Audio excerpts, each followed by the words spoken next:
Generasi Aceh nun sayang leang korban game Cina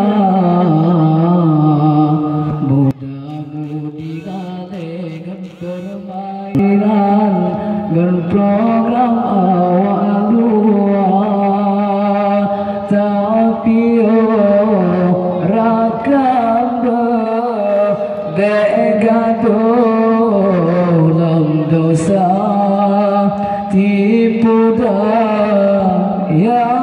jino betanya gereja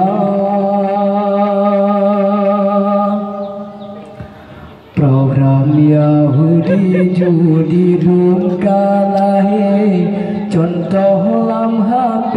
kanyata Tahiro gosingah aki generasi ini agama tak sayang tak cinta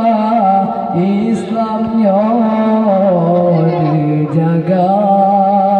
dehancur dipero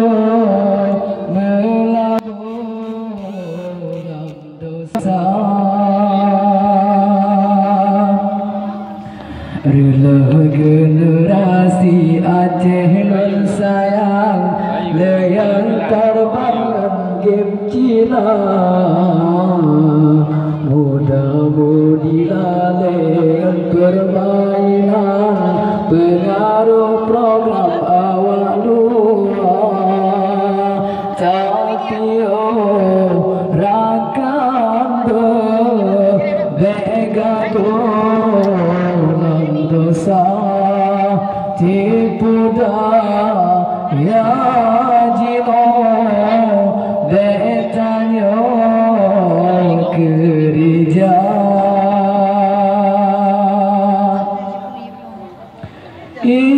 Islam dan syariat menemah kitanya tuna besalah taharkan di jalan yang berkah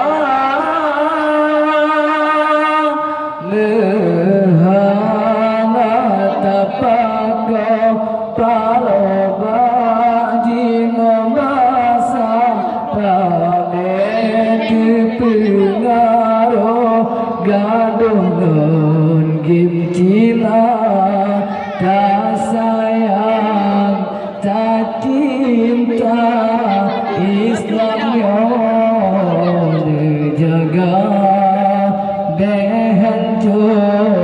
dipero melabur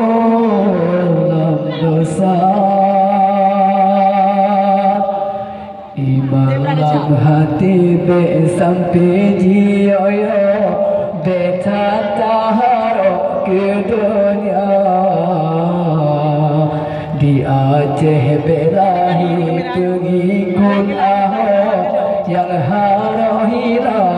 agama tak sayang tak cinta Islamnya dijaga behancur dipero melabur dosa